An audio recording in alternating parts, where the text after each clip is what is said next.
Y mire, ¿sabe cuál es la meta de todo creyente? Dice la palabra de Dios, es llegar a la estatura del varón perfecto. Probablemente esa meta usted y yo no la vamos a alcanzar acá en la tierra, pero por lo menos vamos a acercarnos lo más que podamos a parecernos a Cristo. Que nuestro crecimiento espiritual es un proceso, y en ese proceso van a haber cosas que nos van a gustar, pero van a haber otras cosas que no nos van a gustar, pero que van a ser parte de nuestro crecimiento. Pueda ver, usted sabe que Él está con usted. Sabe, en mi vida a mí me ha tocado llorar, pero en cada proceso, en cada dificultad, he podido sin duda alguna, con convicción, que Él siempre ha estado ahí.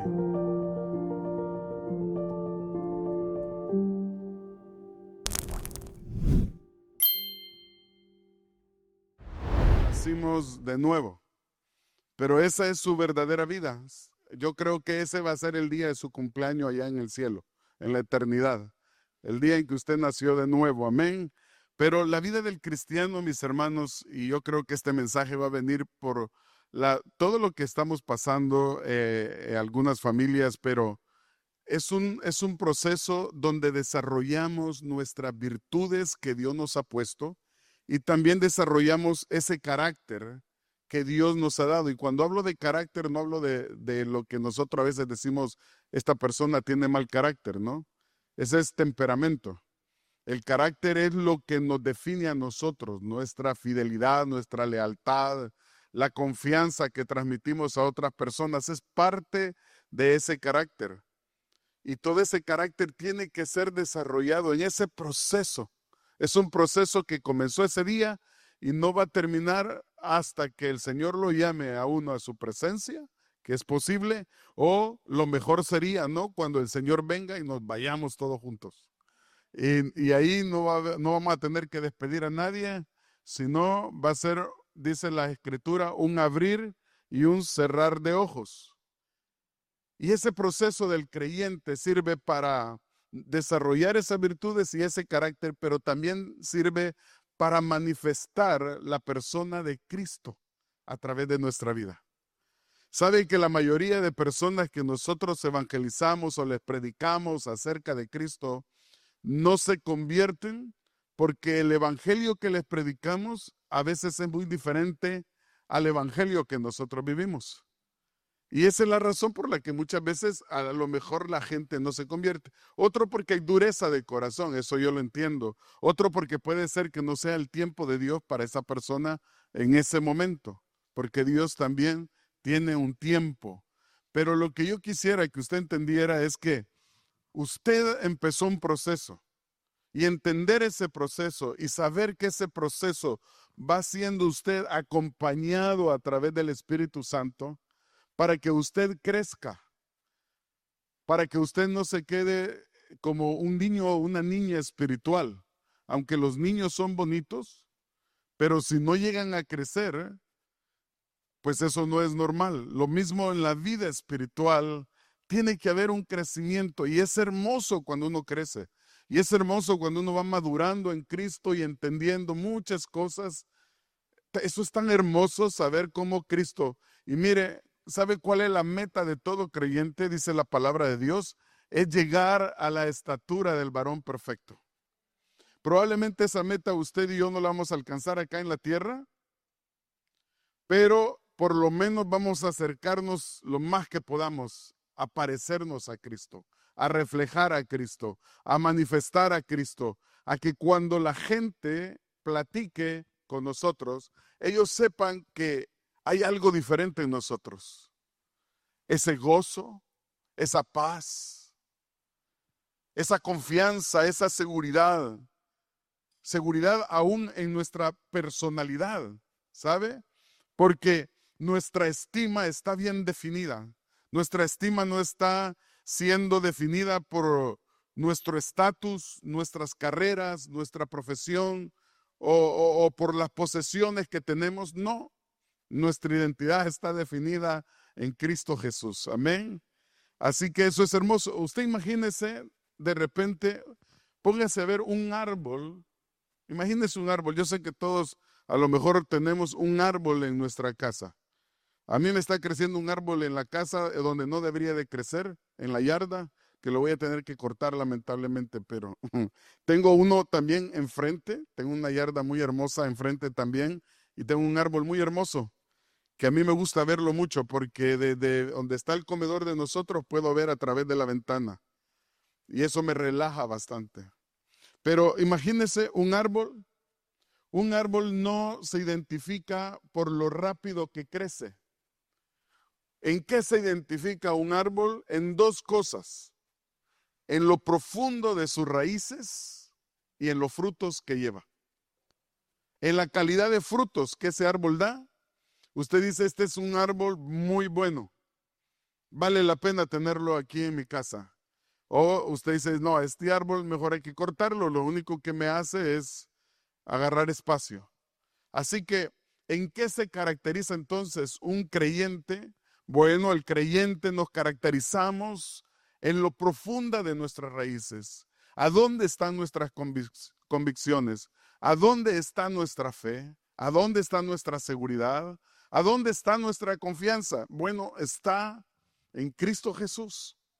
Y cuando las tenemos en Él, nosotros podemos dar y manifestar los frutos. Hay muchos frutos, entre ellos está en Gálatas capítulo 5, verso 21 en adelante. Habla sobre el amor, el gozo, la paz, la benignidad, la mansedumbre, la templanza. Son el fruto del Espíritu Santo manifestado en esas virtudes. Pero nosotros nos vamos entonces a caracterizar por eso, como ese árbol. Así que pero, ¿sabe? Una de las cosas que uno también tiene que entender que ese crecimiento no viene automáticamente. Ese crecimiento no es como cuando nosotros crecemos, ¿no?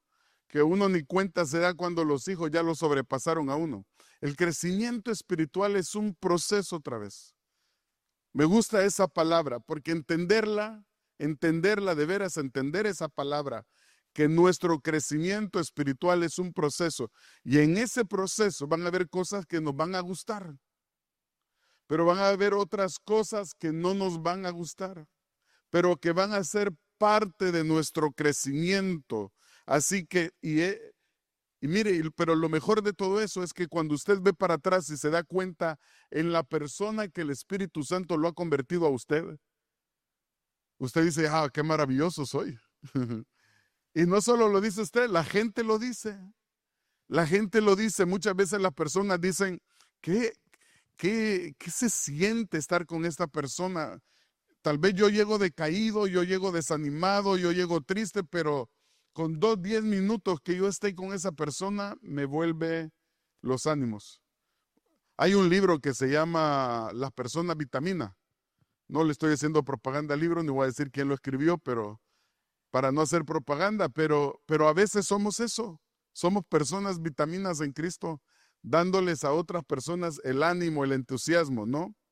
Así que yo lo voy a invitar a que me acompañe a Segunda de Pedro capítulo 1 y vamos a ver del verso 3 hasta el verso 10.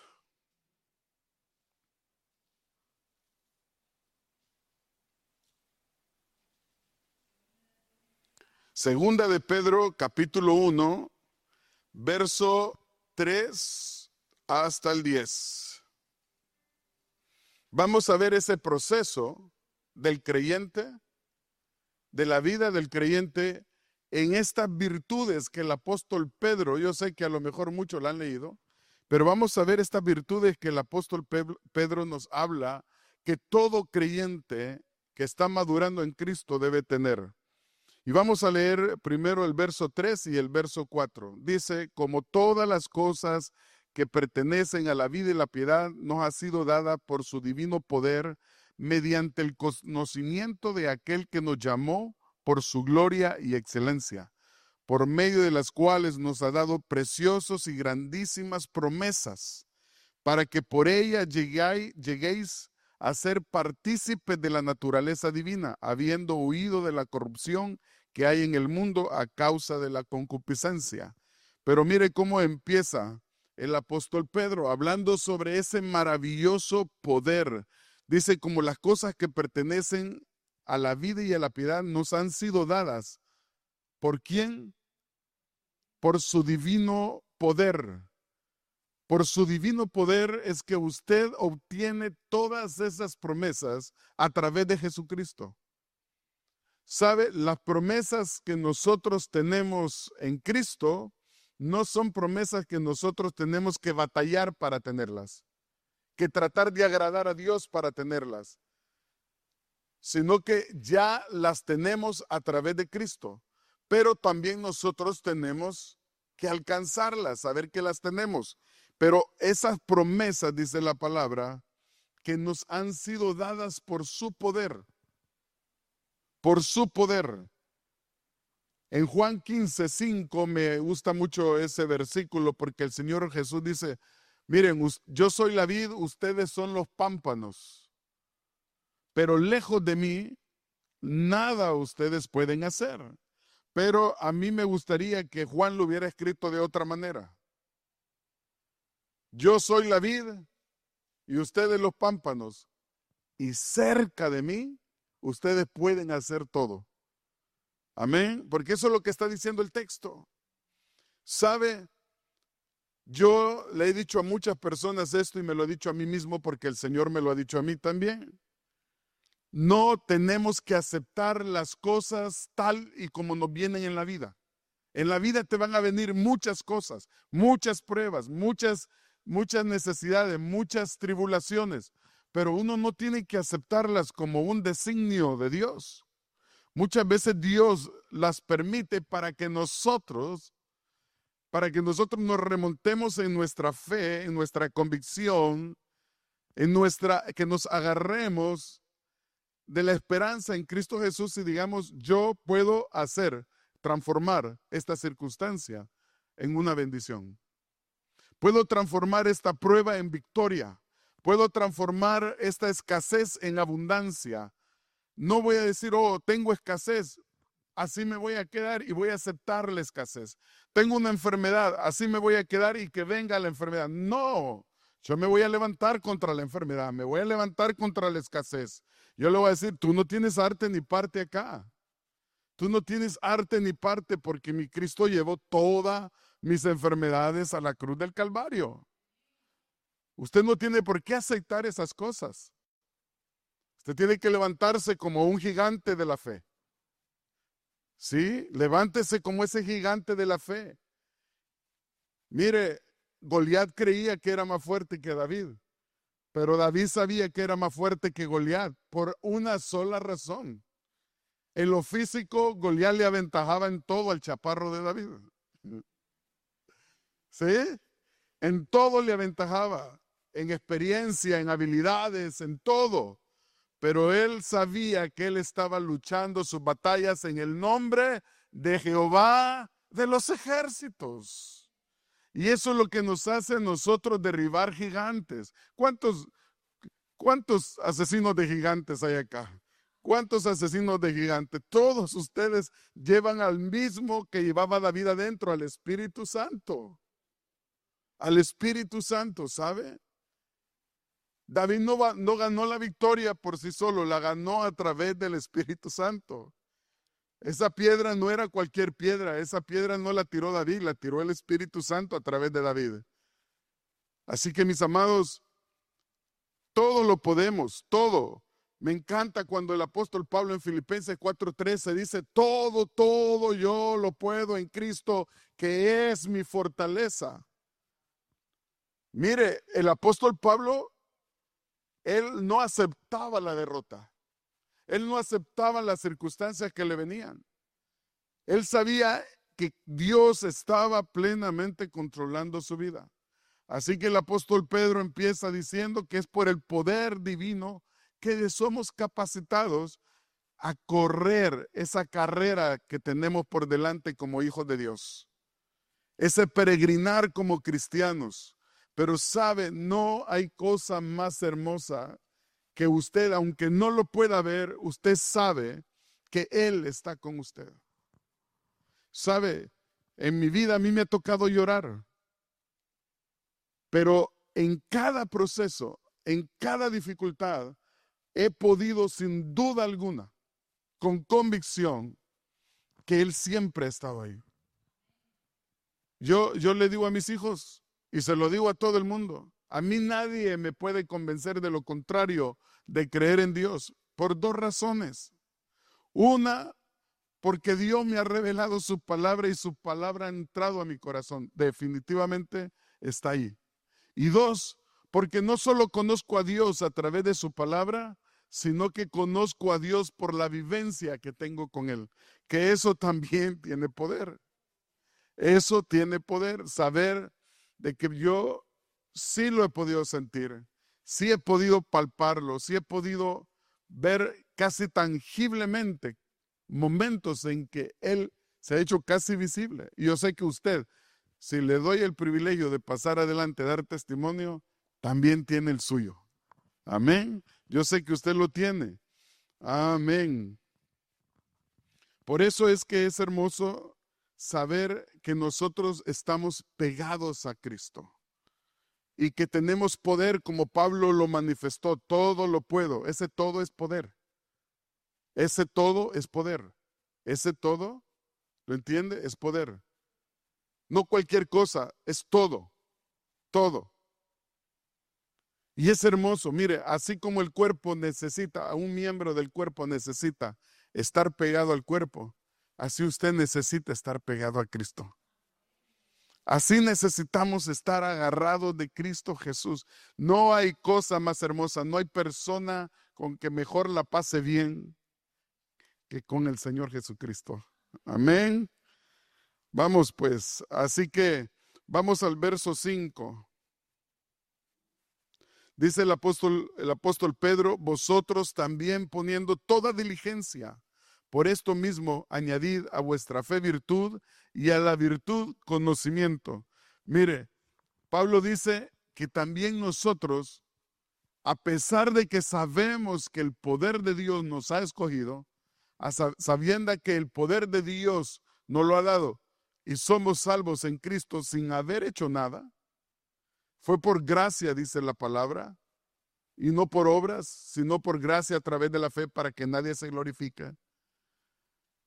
Nosotros también tenemos que ser diligentes. ¿Y qué es ser diligentes? Diligente es orar. Mire, la carne se opone, pero yo le aseguro que su espíritu está gritando a voces,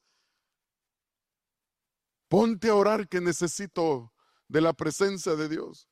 Ponte a orar porque tengo sed. Dame de comer, tengo hambre, no me basta solo la oración, también quiero pan. Y agarra la Biblia y empieza a llenarse de la palabra que es el pan de Dios. La Biblia dice, no solo de pan vive el hombre, sino de toda la palabra de Dios. Amén. Así que el apóstol Pablo dice que el segundo proceso, primero reconocer ese poder de Dios, pero lo segundo es saber que nosotros también tenemos que poner de nuestra parte. Hay personas que me dicen, es que a mí Dios no me habla, pastor. Y yo le digo, pues, ni tú tampoco. Ni tú tampoco le hablas. Pareces que estás como enojado con Dios. ¿Cuántos parecen enojados con Dios que le hablan una vez por semana y es un pequeño texto lo único que le mandan? Señor, gracias por esta mañana, amén. Un texto. Siquiera hágale una videollamada.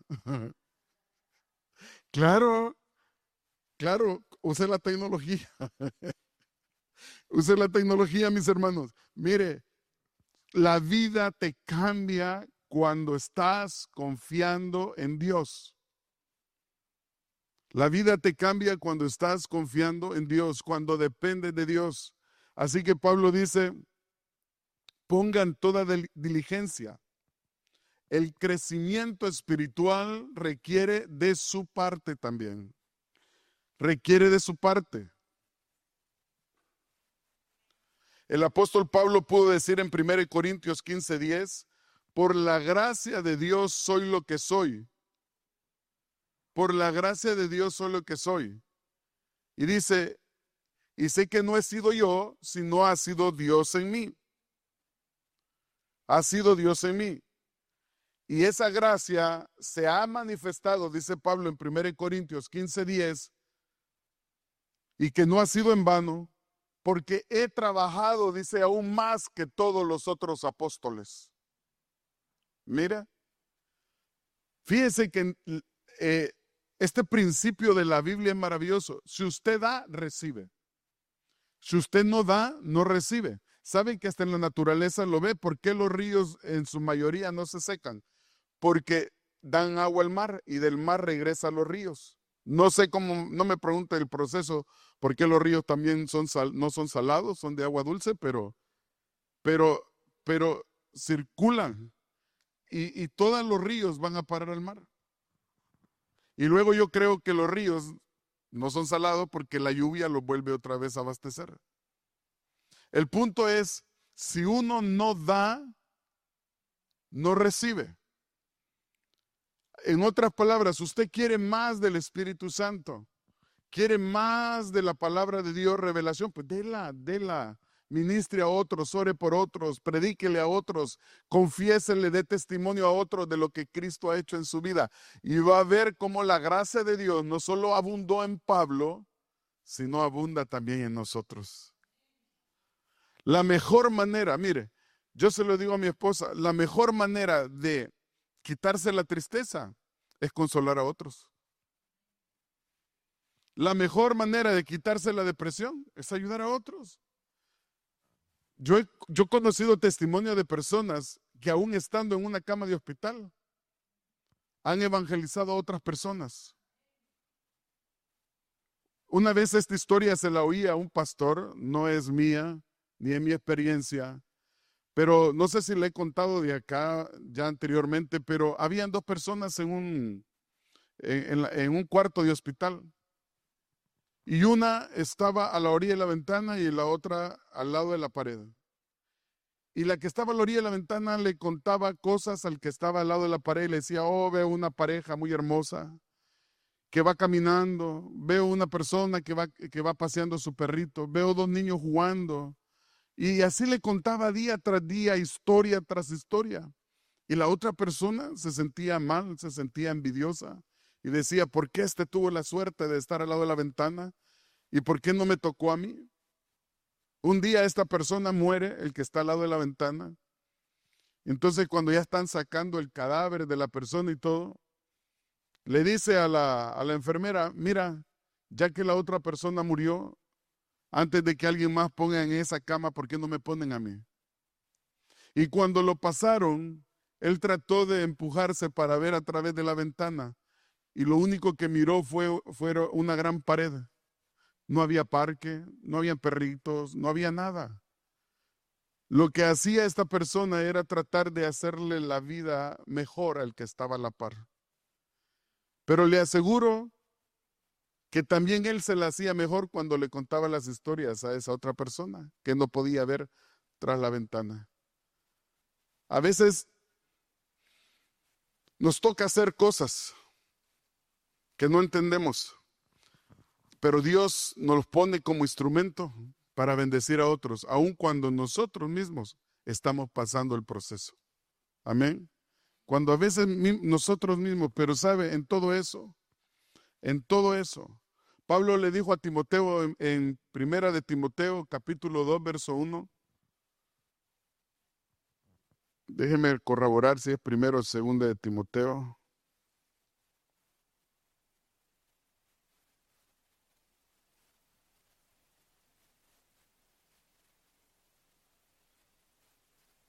Es segunda de Timoteo, no primera. Segunda de Timoteo, capítulo 2, verso 1. Le dijo, tú pues, hijo mío, esfuérzate en la gracia que es en Cristo Jesús. O sea, en otras palabras, aunque la gracia nos ha sido dada, nosotros también tenemos que ser diligentes en crecer en la gracia, en madurar en la gracia, en fortalecernos en la gracia, en que Dios nos use a través de la gracia. Amén. Ese es el crecimiento del cristiano, ese es el proceso de la vida del crecimiento del cristiano. Si usted no hace todo eso, usted se queda pequeño y se pierde de todas las cosas que Dios tiene para su vida. De las bendiciones que Dios tiene para su vida y para otros a través de su vida. Amén. Así que Dios siempre va a proveer los recursos, pero usted y yo decidimos cómo usarlos, esos recursos. Dios siempre va a estarlo motivando a crecer, a parecerse cada vez más a Cristo. Pero de usted depende cómo usted va a usar los recursos. Ahora quiero que usted me acompañe y ahí va a dar el apóstol Pedro una lista de aproximadamente 7 características al verso 5, del 5 al 7, del verso 5 de siempre de segunda de Pedro 1, capítulo 1, segunda de Pedro capítulo 1, verso del 5 al 7, y ahí va a dar las virtudes que todo creyente, aparte de lo que ya le mencioné, debe de tener para ser un creyente maduro. Segunda de Pedro, capítulo 1, verso del 5 al 7. ¿Ya lo tiene? El apóstol Pedro dice, y también el que lucha con... Perdón, no la tengo yo acá. Usted sí la tiene, pero yo no la tenía.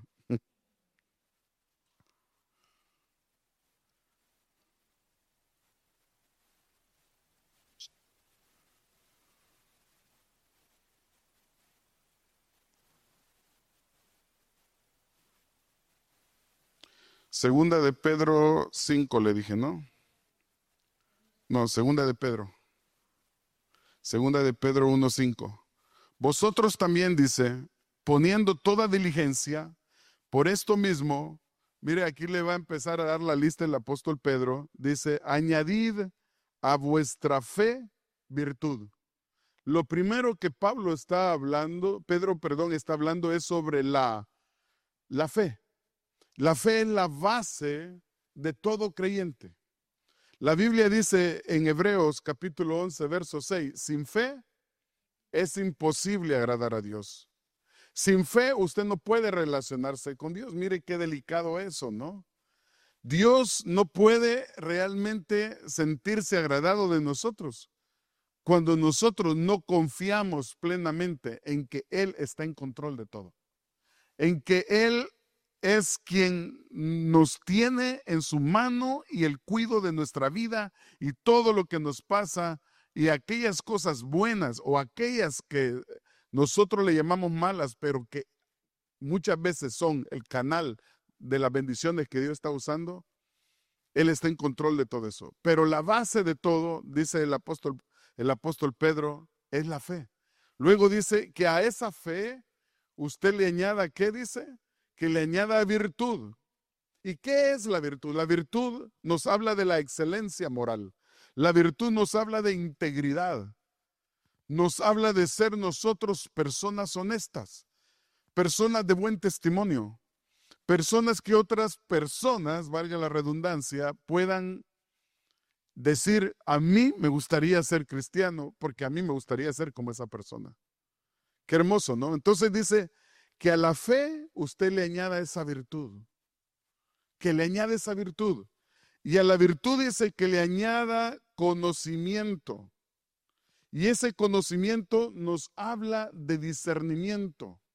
No nos habla de conocimiento teórico o un conocimiento universitario o un conocimiento de ciencia, sino aún el don de conocimiento o el don de ciencia que habla creo, primera de Corintios capítulo 12 y Romanos capítulo 12 hablan sobre los dones del Espíritu Santo. Entonces, el conocimiento no está hablando de un conocimiento natural, sino un conocimiento espiritual.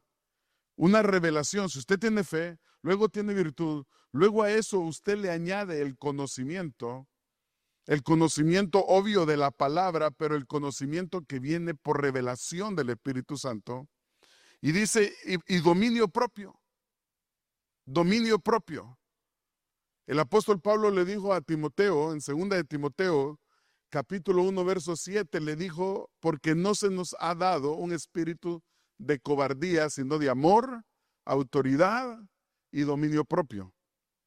Entonces el creyente, para poder caminar y crecer en Cristo, también tiene que tener dominio propio. ¿Y qué es dominio propio? Es someterse a la palabra de Dios, controlar nuestros deseos, controlar nuestras pasiones, controlar todo aquello que va en contra de la palabra de Dios. Mire, muchas veces su mente, su alma le va a pedir muchas cosas. Claro que sí le va a pedir, pero ahí está en nosotros decir, no, Dios me ha dado dominio propio. Tal vez ahorita no lo siento. Lo que siento es querer hacer lo que mi carne dice, pero yo tengo el dominio propio por dentro. Yo tengo el dominio propio en mi vida. Y usted empieza a repetírselo. Y aunque usted no lo sienta, no es algo que el dominio propio va a empezar a empujarlo y lo va a empezar a empujar y le va a decir, vete, vete de la tentación. No, no va a pasar eso. Es usted quien decide ejercerlo. Está ahí adentro. Como la virtud, como la fe, como el conocimiento. El dominio propio está ahí adentro. La Biblia dice, se nos ha sido dado. Y la palabra no miente. Y si ahí está, yo solo tengo que activarlo. Amén.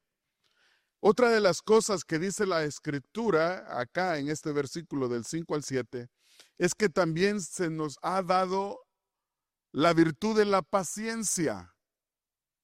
La paciencia, ¿qué es la paciencia? La paciencia no solo es no enojarse. Eso es parte de la paciencia. Pero también la paciencia es perseverar en medio de la prueba.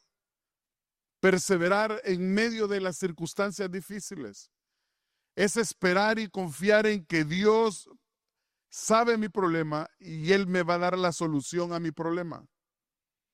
El salmista David, imagínese qué tan desesperado estaba David, que dijo, pacientemente esperé en Jehová en el pozo de la desesperación. ¿Usted se imagina eso? David no solo estaba pasando una situación difícil, sino que en su alma, en su mente, él sentía que estaba en el pozo de la desesperación. Imagínese a alguien que diga, pacientemente esperé a Jehová en el pozo de la desesperación. Esperar con paciencia en la desesperación no es fácil. Pero luego dice, clamé a él y él oyó mi voz. Y esa es la confianza de todo creyente. Porque así dice su palabra en Jeremías, clama a mí, Jeremías 33:3. Clama a mí y yo te responderé y te mostraré cosas ocultas que tú no conoces. Amén. Paciencia, perseverar en medio de la prueba. Y luego dice el apóstol Pedro, también tienes la piedad. ¿Y qué es la piedad? Es una entrega sincera, una devoción a Dios, una entrega a Dios constantemente. Es buscar esa relación con Dios, es buscar esa comunión con Dios, es buscar la voluntad de Dios más que la mía. Mire, yo estoy seguro, mis amados, yo estoy más que seguro que aunque usted tenga sueños grandes, pensamientos del futuro para usted y usted diga yo sueño con esto, deseo esto, anhelo esto otro, yo le aseguro que los pensamientos que Dios tiene para usted superan los suyos. Los superan, claro que sí. Y él dice, pensamientos de bien tengo para vosotros, para darles un mejor futuro. Un mejor futuro. Eso lo doy quiere, pero Señor, pero ¿cuándo va a llegar ese mejor futuro? Bueno, encarrílate. Enfócate en la voluntad de Dios y verás que ese mejor futuro está más cerca de lo que lo imaginamos. Si ese futuro no se manifiesta, si ese futuro no llega, si esas promesas no se cumplen, no es culpa de Dios. Él ya las instaló en tu vida. Él dice que ya las preparó aún antes de que naciéramos. Y en Cristo nos ha bendecido con toda bendición celestial. Pero muchas veces esas bendiciones no llegan. ¿Qué tengo que hacer entonces, pastor? buscar a Dios y su palabra y dile, aunque te cueste. Hay personas que me dicen a mí, es que yo no tengo tiempo. Mira, el problema por lo que la mayoría de personas no tienen tiempo es porque están buscando la añadidura más que la voluntad de Dios. Más que la voluntad de Dios. Si tú lo haces por tus propias fuerzas, te va a llevar 10 años. Hazlo en la fuerza del Señor y vas a ver que te va a venir cuando menos lo has pensado. Porque Dios catapulta, Dios te promociona, Dios te eleva. Pero a veces estamos como el pueblo de Israel, dando y dando vueltas en el desierto, que les hubiera llevado menos tiempo. Les hubiera llevado menos tiempo, pero por hacerlo como ellos querían, les fue mal. Si hubieran confiado en Dios, las cosas hubieran sido diferentes. Así que la piedad, y algo que a la iglesia le está faltando mucho para poder llegar a esa estatura de Cristo, para poder obtener ese crecimiento en Cristo, porque mire, estas características que yo te estoy mencionando, que las escribió Pedro, créame, son características que si nosotros las viviéramos una vida de bendición más de lo que vivimos, una vida de éxito más de la que hemos logrado. Lograríamos cosas, no solo obtendrías cosas materiales, sino cosas también espirituales en tu vida. Y tuvieras paz, gozo, tuviéramos todo eso, si tan solo nos alineáramos a la palabra de Dios. Mire, el siguiente paso es afecto fraternal. Afecto fraternal. El Señor dijo, oro para que ellos sean uno como nosotros somos uno. La iglesia necesita ser más unida. Necesitamos nosotros ser más amorosos y misericordiosos con las personas. ¿Usted sabe cuál es la diferencia entre simpatía, empatía y misericordia? La simpatía es cuando usted le dice a una persona, me duele lo que te está sucediendo, pero la verdad no sé cómo se siente eso. Debe ser horrible. Eso es simpatía, cuando reconoces el dolor de una persona, pero no te identificas con ese dolor. La empatía es que no solo sabes que esa persona tiene dolor, sino te identificas con el dolor, pero no haces nada por esa persona. Solo tienes esa empatía, te estás identificando con su dolor. Aún te vas, te despides de la persona y te vas también con esa tristeza en tu corazón como que fuera tuya. Eso es empatía. Pero la misericordia no solo te hace ver el dolor del otro, no solo te hace sentir el dolor del otro, sino te lleva a la acción por el dolor de la otra persona. Y a veces la iglesia nos hace falta eso, ¿no? Yo reconozco, a mí me falta mucho en eso también. Yo sé del dolor de la persona, me identifico con ese dolor, pero muchas veces en tu afán, en tu rutina, en tus ocupaciones, no hacemos ese tiempo para tomar acción y manifestar la misericordia hacia otras personas. Y a la iglesia le hace falta eso. Por eso el apóstol Pablo dice, Pedro, dale con Pablo, es que me agrada Pablo. El afecto fraternal, el amor entre hermanos, ese amor que nos caracterice. Mucha gente dice, yo no voy a las iglesias porque ahí lo critican más que el mundo. Por ejemplo, usted va a ver, la gente falla allá afuera y la gente no anda criticando a nadie. Acá falla alguien y lo primero que dice, cayó de la gracia. ¿Sí? Y empezamos a juzgar a las personas. Si les va bien, dice, algo malo está haciendo. A lo mejor hasta trafica algo. Si le va mal, debe estar en pecado. La cosa que nunca está bien usted. Para las personas nunca estamos bien. ¿Sí? En vez de decir, gloria a Dios que le está yendo bien. Gracias, Señor, bendícelo. Y que esa persona sirva de testimonio para tu vida, que si lo está bendiciendo Dios a esa persona, también te puede bendecir a ti. Amén. Y si le está yendo mal, no solo tenga simpatía ni empatía, sino misericordia. Hay que acercarse. Y nosotros como iglesia debemos de ser así. Tratar de acercarnos a los demás. Sé que es difícil. Sé que cada quien tiene sus problemas, sus limitaciones, sus propios, a veces sus enfermedades y todo. Yo lo sé. Pero sabe que cuando uno ayuda a otro, hay alguien más grande que nos ayuda a nosotros. Amén. Él siempre nos va a estar mandando de donde menos esperamos la bendición. Amén. Así que luego dice, y por encima de todo, lo va a poner de último, pero es lo primero, el amor, amarnos.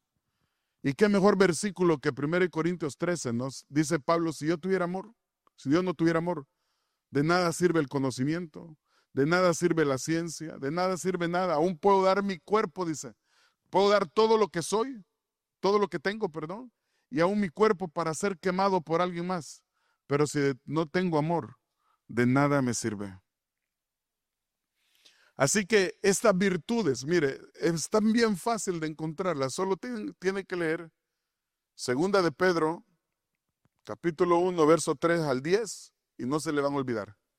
Si se le olvidaron, o ve mi prédica cuando esté en la casa cenando, o cuando vaya viajando para su trabajo, o vuelve a leer la Biblia. Segunda de Pedro, capítulo 1, del 3 al 10.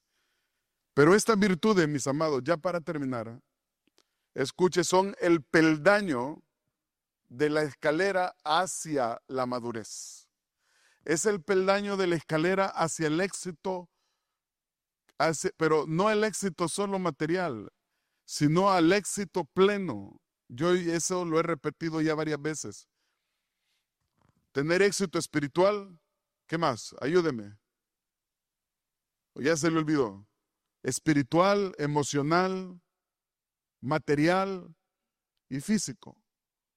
Si usted tiene esos cuatro y la Biblia los promete, usted está pleno. Usted tiene la plenitud de todas las bendiciones.